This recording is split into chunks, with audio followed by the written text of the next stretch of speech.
Welcome home to the Loving Consciously podcast. My name is Amanda. And my name is Eric. And if you are like us, nobody taught you how to love. We are best friends and life partners here to vulnerably and authentically share our 7-year journey to unconditional love. Our mission is to help you learn how to love consciously in all of your relationships so we can journey together towards a more effective, intentional, and fulfilling way of giving and receiving love. Loving consciously. Together, we have overcome neurodivergence, mental health, addiction, pregnancy loss, infidelity, and grief. After 6 years, the lack of knowledge on how to heal or love each other through these challenges led to our separation. After us both spiritually awakening and recommitting, we built our new conscious partnership founded on unconditional love and a commitment to personal growth.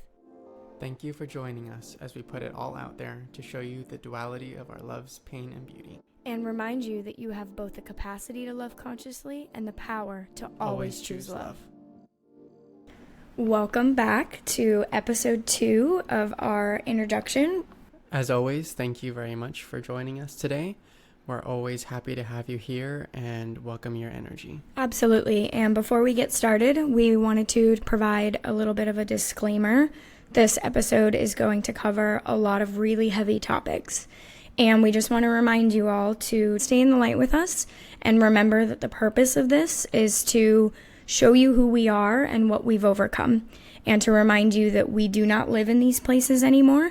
They are a part of our story, but they are not our current reality and they don't define us. We are coming out here to be authentic and to put all of this out there to spread hope and encourage others to do the same and know that they too can overcome anything. Absolutely. And with that, let's go ahead and get started with the next 3-year chunk of our journey together, moving to Oregon and leaving our home state of Arizona behind to start our new life with fresh identities. And the reality of those first 6 months in Oregon was incredible. We were out of school and finally had time to spend together. You had your first post-college architecture job, so we finally had money to go out and do things. And we were in an incredible place with a lot of things to go do. So, we're away from our family, we're away from all of our triggers. We are honestly just living the dream and absolutely loving life. And this is also where our journey with ethical non-monogamy started. And we will go into this a lot later in the podcast, but kind of in summary, we had been talking about this and when we moved to Oregon, we decided to do that. So immediately moving here, we started a couples dating app profile and found the community and some local places here and really started pretty heavy into that E&M journey early on living in Oregon. Yeah, the first 6 months that we were here in Oregon was blissful, to be honest. We finally had time to spend with one another and work on building the relationship and the connection that we didn't have an opportunity to do because we were in a constant state of survival in Arizona. And so moving here, having that time, space, energy to foster a deeper connection with one another was incredible. And opening the relationship even further deepened that connection with one another because it allowed more love, more trust to be built. And even though there were some challenges and some growing pains in exploring that new type of connection, ultimately it brought so much more love and joy to our life. So here we are in Oregon, living the dream. We have money, we have time, we have freedom. We are exploring ethical non-monogamy together. And here comes 2020. And in the beginning of 2020, as most of you know, we were locked down. And here in Oregon, we were locked down for quite a while, longer than most places. And this is kind of really the start of the major decline in both of our mental health and in our connection and our relationship. Because being locked down forced us to face many of the things that we didn't finish healing and working on, both as individuals and in our relationship. So after 6 months of pure bliss, we were faced with a new reality of having to sit with these aspects of our relationship that still needed to be healed. And our response to that was isolation and escapism. And with that isolation and escapism is when we really kind of started to see major changes in our relationship, in the way that we spoke to each other, in the way that we interacted with each other. I became really angry, and you became almost entirely shut down. Yeah, I was completely isolated and on a different planet because I wasn't willing to face some of the things that I needed to work on. I relied on escapism. I relied on watching TV or being on my phone 24/7, even while I'm sitting there spending time with you. I was stuck in my depression, and a lot of the mental health and behavioral aspects of who I was in Arizona versus who I was the first 6 months we were in Oregon started to come back. And this is when a lot of the boundary violations of both our relationship and our ethical non-monogamy journey on both sides, and dishonesty on, your side, and frustration and anger on my side really started to boil up to the surface and become a problem. And just as everything is boiling to the surface and becoming a problem, the lockdowns end. And we are really quickly able to go back to our life of going out and escapism and avoiding a lot of the things that we didn't want to face. And so that brings us to the end of 2020. We've moved into our house, and we are back at our life of going out and avoiding things and not really truly deeply doing inner work on ourselves or our relationship. So again, we see this pattern of having the unhealed aspects of our relationship bring themselves up to the surface to be worked on, and then an opportunity to start fresh presents itself, and we take it and run with it, pushing those things back down to the bottom, unworked on, and throwing ourselves into new endeavors, this new home that we're building, going out and partying again, and working again. And again, this house was just really, I remember the first time that either of us truly felt home. And it was a joint project that we could be best friends again and be a team again and decorate our first home and do yard work. And it was just kind of another 6-month period of bliss, of not having to address any of those problems and really enjoying this new first home of ours. So that brings us to 2021. And this year was our year of grief and loss and lessons. Yeah, in January of 2021, my father was killed, and I found myself going from kind of living in this really blissful, happy moment in my life to waking up to my father being in a coma with blunt force trauma. And I, found myself making some really hard decisions. And once he did pass, taking care of an estate by myself. And it was just a really challenging time, because losing a parent it's a really unique loss. And, I was still pretty young, and there's a lot of other circumstances around that I'll get into in my podcast. But the essence of what I'm trying to communicate is that it was a all-encompassing and destructive loss that completely killed my soul for a little bit.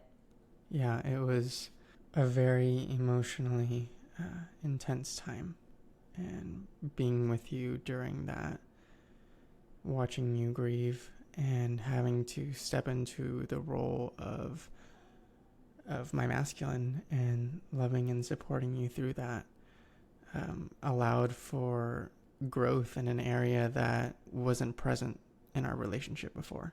Absolutely. I think, before this happened, we had a pattern of me kind of really being in charge of things, and I was not capable of taking care of myself, let alone our home and life and dogs and you.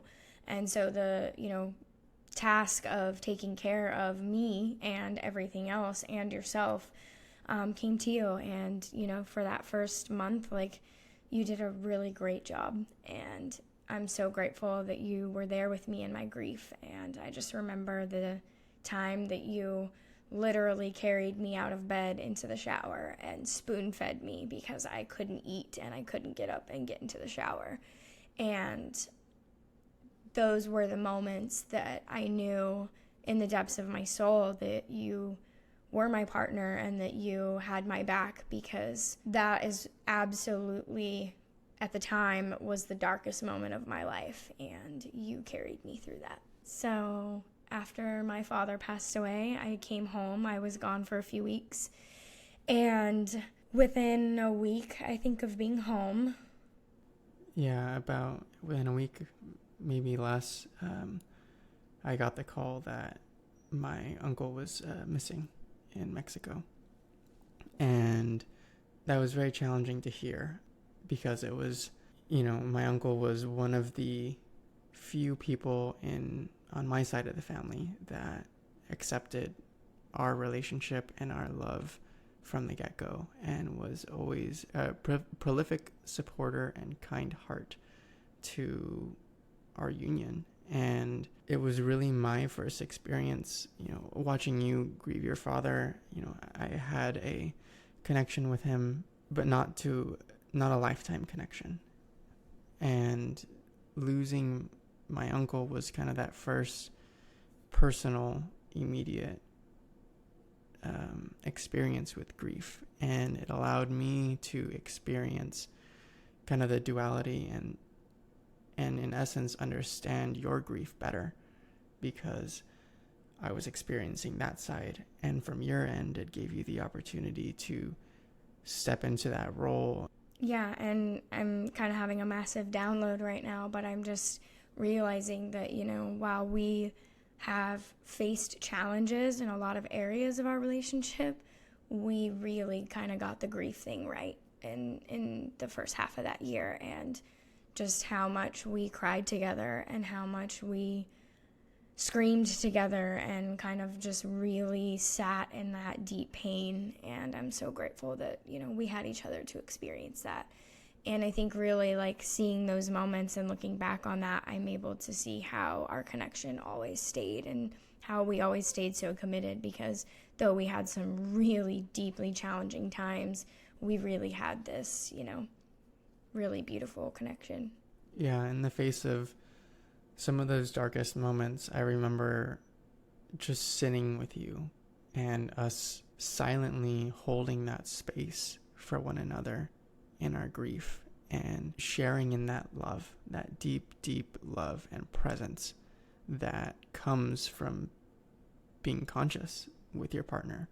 And so I'm grateful that we were able to experience that so early on. Absolutely.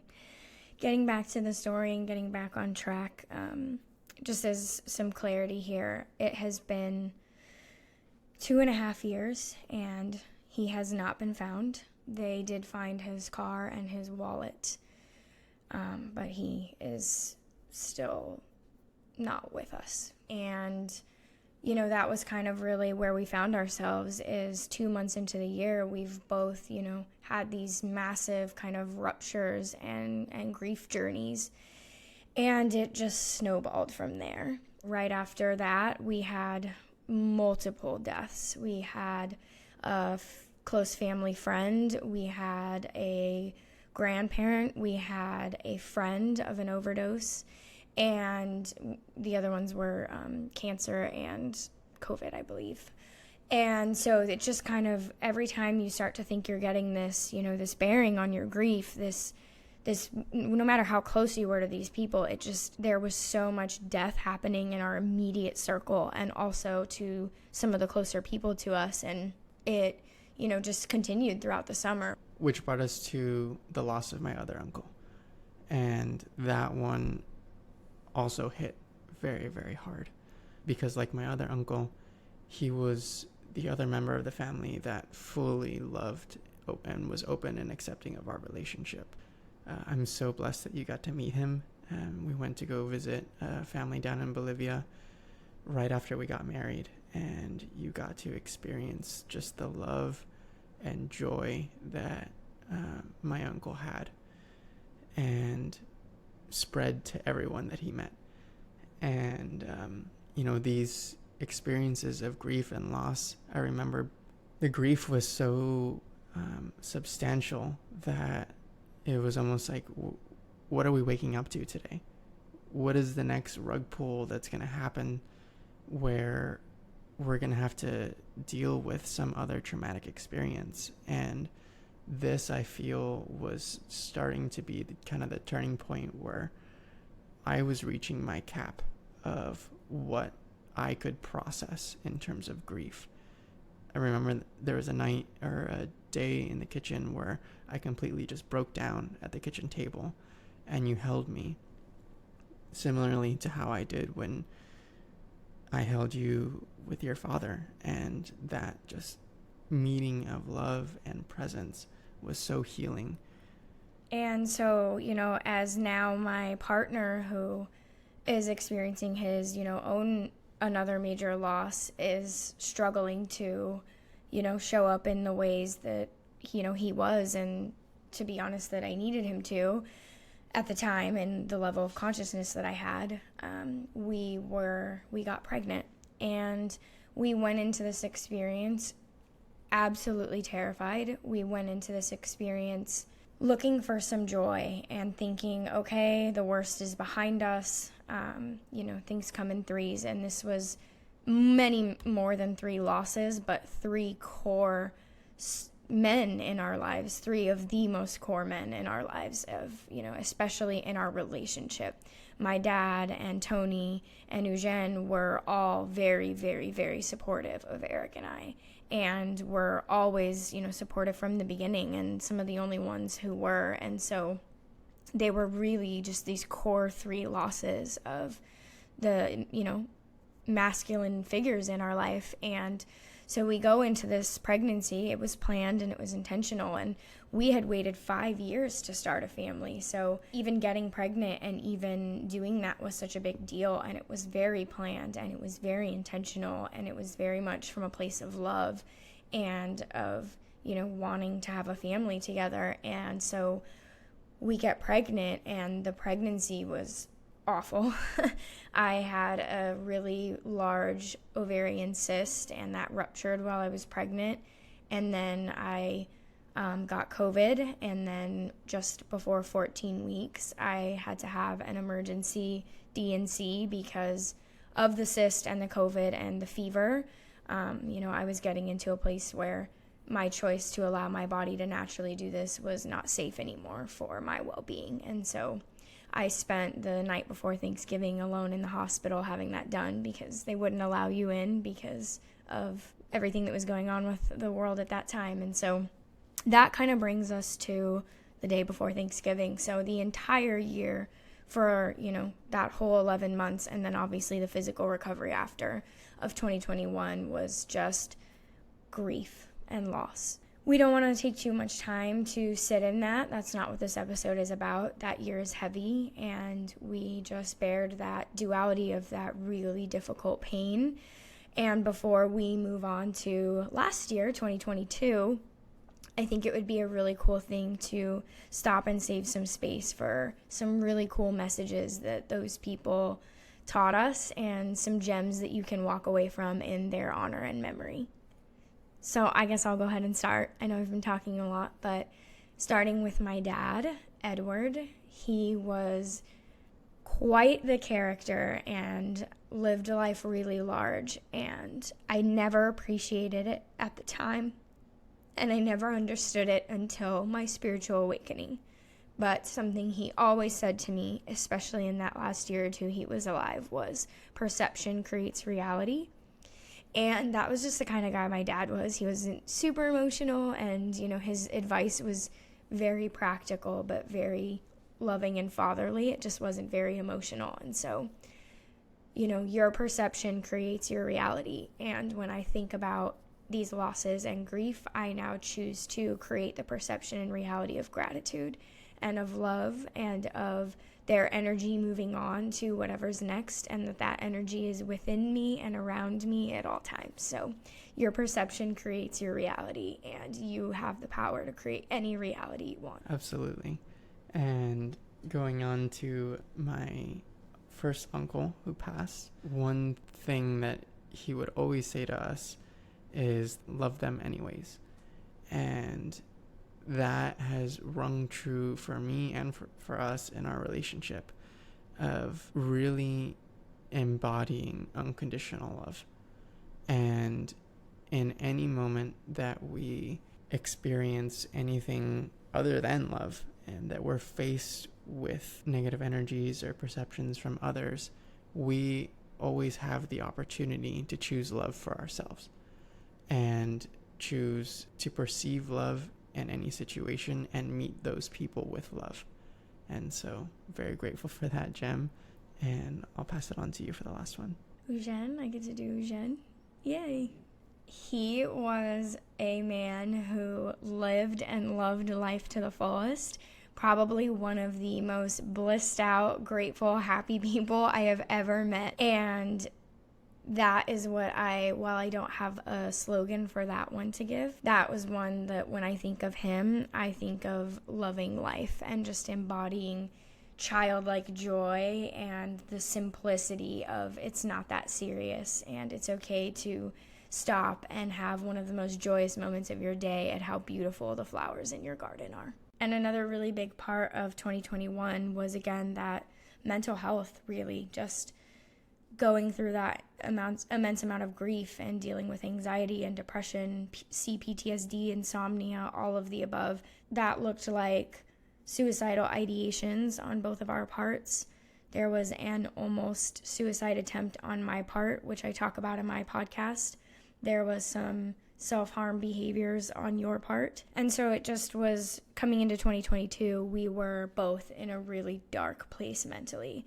We were not in a good headspace, if you will, and we were really, really struggling. And all patterns and intentions and all of these things aside, we were two very deeply sad and grieving people, very much in love, but just in a really dark place. There was a period there in the beginning of 2022 where, we were really struggling to make healthy choices in our grief and to work through that grief. And that's right around when our spiritual journey kind of really got started.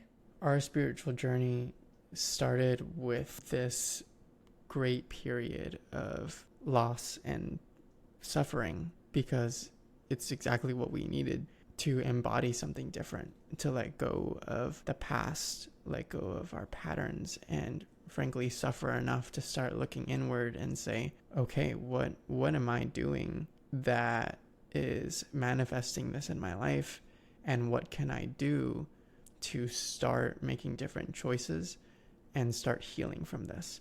Because what we were doing at the time wasn't working. Western medicine wasn't working, and we just knew that there had to be something more.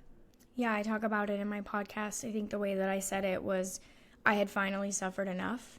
While it took us quite a while to get to a really deep healed place of what I'm about to share, this was really the start of seeing suffering as a gift and as a message, and that even in those really challenging and difficult times, I was still in control with how I was reacting to them. And so a lot of 2022 was kind of just coming up and down and in and out of, going on this spiritual journey and really kind of devolving and backsliding. And something that we've kind of looked at and patterns we've talked about is this duality, and this, as you increase your light or your vibration, as you increase your consciousness and your awareness, so does the capacity for the other side of that, the negative, the anger and the shame and the dishonesty, to kind of start manifesting. And, it's kind of like die-offs, and we say, the ego clings on for dear life. And that's what 2022 was. It was a year of going in and out of, really present, working on themselves, spiritual people, and then going into the lower versions of ourselves, of being back in the escapism and being back in the shame and the dishonesty and the addictions and the mental health and the toxic patterns that we were in. And I think this is a really good time to kind of touch on that a little bit. And I don't think that getting in the weeds of a lot of those things are helpful. We will get into detail as, this series goes on. We've promised to put it all out there. And I just think right now, kind of high level summarizing that, this is where our fights got really bad. And specifically, this is also where your addiction got really bad. Yeah, this is where, after so much grief, and the baby was a turning point for me. It was, losing our child and not being able to face that grief with the amount of work I had done at the time caused me to turn to really numbing out and not feeling that emotion, to turn to distractions, to turn to my addiction of essentially trying to feel anything but the pain. Whereas you spent that time in that grief, processing it alone because I had chosen to escape from it. It started to cause a rift in our relationship. And this is kind of where our spiritual paths started going in different directions. Yeah, and this takes us right around to summertime, and this is when things were at their peak of their worst.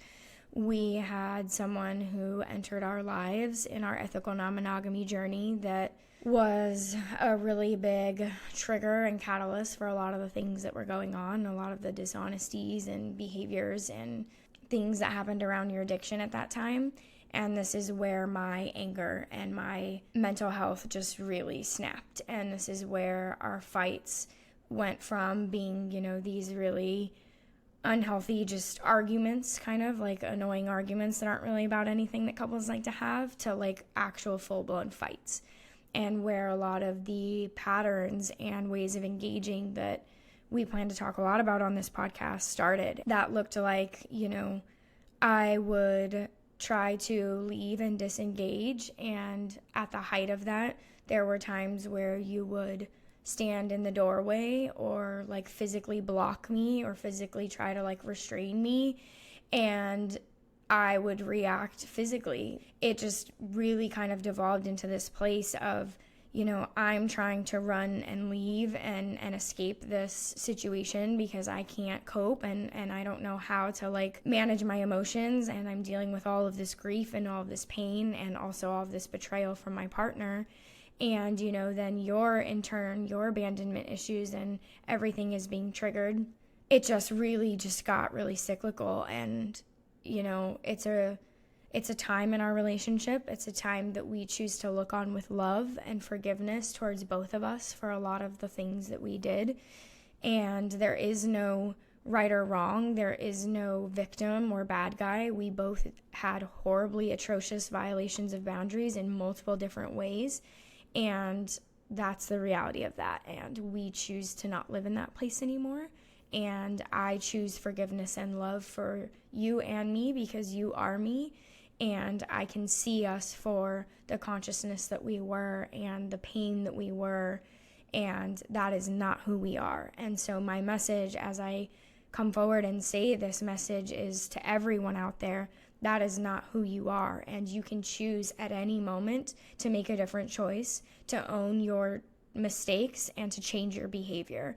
And we as a society need to get to a place where we start allowing forgiveness and allowing change and allowing people to say, hey, I was a, dishonest, disloyal, unpresent, boundary violating person, or hey, I was this angry, mean, sometimes physically aggressive person, and that is not who I am. And so it really takes radical forgiveness and radical love, and it's a journey. It's, not linear. Growth is not linear, but that is my message, is a message of love and forgiveness, and I choose to hold those people in my heart. Likewise. Grow slow. Absolutely grow slow. And this pattern that we've had the wonderful opportunity to experience in such a short time frame of this traumatic year, and then how that manifested in our relationship and how we interacted with one another. And then the awareness and the presence to realize, okay, this is what's going on. We ran around the patterns a few times. Each time we did, it got progressively worse and worse and worse because we weren't learning the lesson. We finally got to a point where the suffering was great enough to cause us to want to change. And this kind of brings us to November of last year, which is when everything kind of came to a head.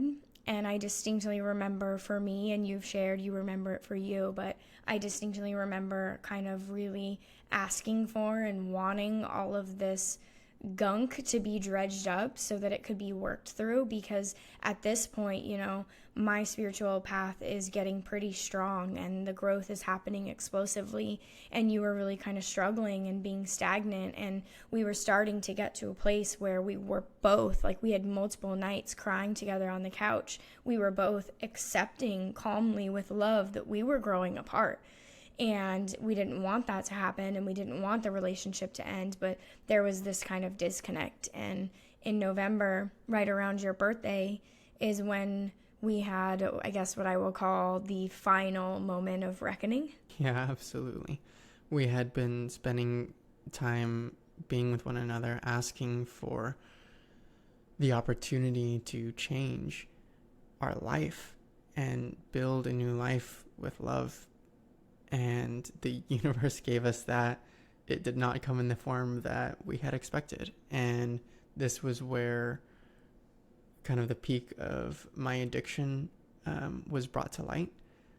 Many things that I was denying about myself, many of the behaviors and truths about my sexual addiction and my using of masturbation and pornography to escape uncomfortable feelings in all forms, whether that was stress or grief or anger, whatever it may be. That was what I used to escape that. And so right around my birthday, we were sitting in our living room and we picked up my phone to look up on something on Instagram, and that was the reveal of my secret Instagram that I had to look at Instagram models, message other people for validation when I was feeling insecure in our relationship. And this was also the peak of my escapism with the person that kind of entered our sphere in our ethical non-monogamy journey, where I was taking much of my attention away from my relationship and putting it on this connection because it made me feel better and allowed me to escape the uncomfortable reality that I was avoiding in our relationship. And just to kind of give insight, at this point, we've been together a little over 6 years, and I found out in pretty much the matter of a 2-week time span that you were a sex addict, that our entire 6.5-year relationship, you had a secret Instagram I didn't know about, even when I'd found out about other times that these behaviors were happening or infidelity was happening, I didn't ever know about the Instagram. And pretty much every boundary that we had in our relationship, physically and emotionally, had been violated at this point. You were, deleting text messages and just doing a lot of really unhealthy and hurtful things. And so that night when I found out about the Instagram, it actually destroyed me. And that moment was my moment. That was my final moment of suffering. And that catapulted my spiritual journey. And in that moment, I was just sad and destroyed. You could see the destruction come across my face of realizing our entire relationship had had so many lies, and that I genuinely believed for 4 years that this issue with dishonesty and talking to other women and porn and masturbation and these really harmful behaviors weren't happening anymore, had been happening the entire time. And this is when a lot of really big dishonesties came out. I found out that the day that I, took my father off life support, you were messaging other women outside of our boundaries. And so it was just the ultimate final breaking moment. And we separated. I terminated our relationship, and I asked you to leave the house, and you were out of the house off and on for about a month, for different varying lengths of time.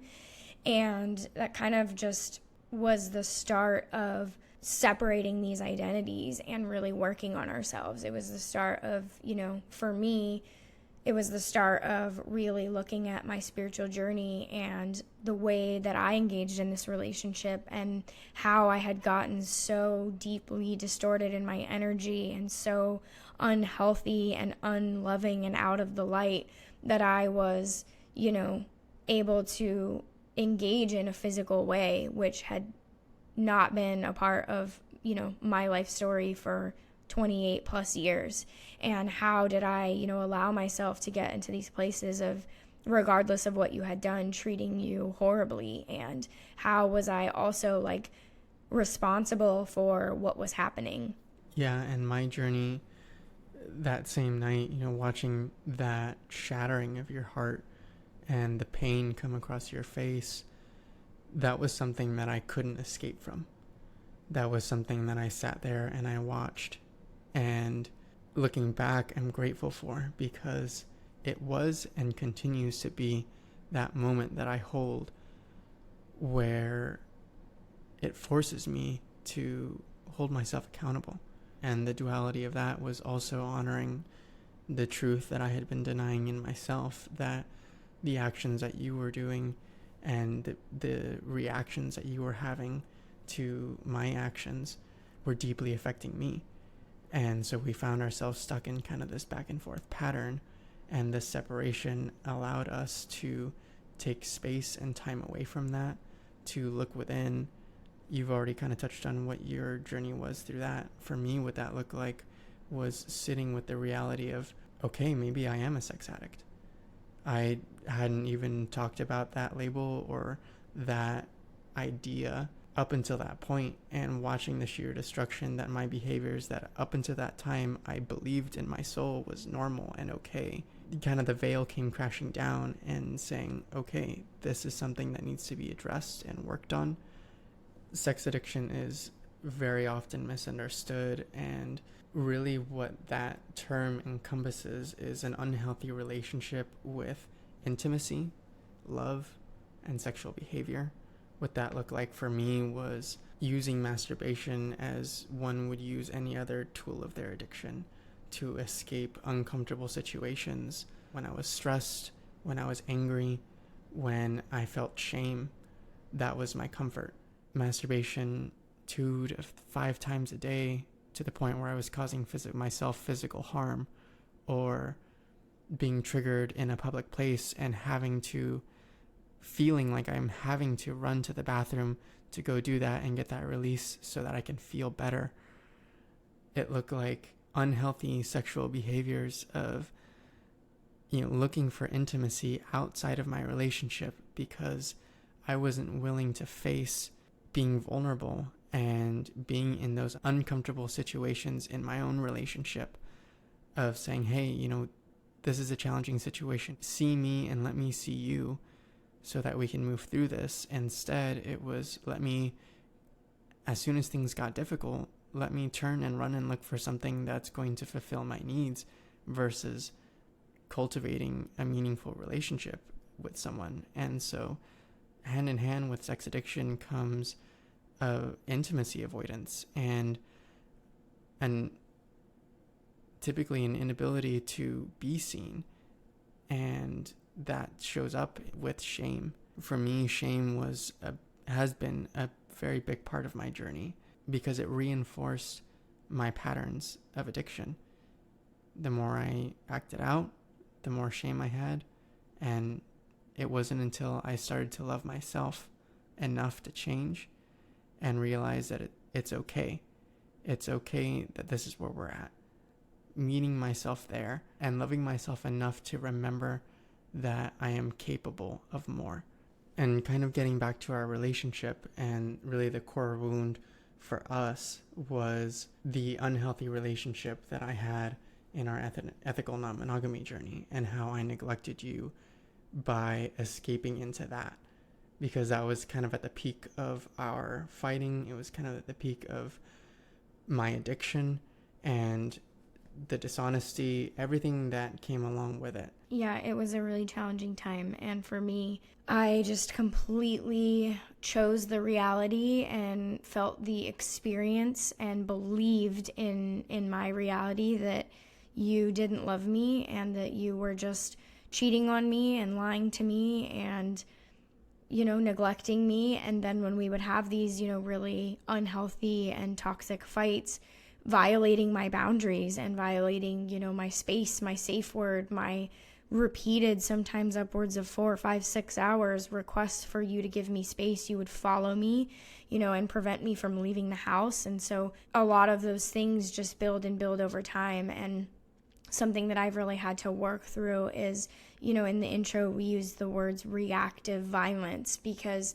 that is not who I am. And that is not how I behave in the first 6 years of our relationships. That is not how I've behaved in previous relationships. And to kind of see yourself, lose yourself in that. And, it's so hard to talk about because, physical violence is obviously never okay.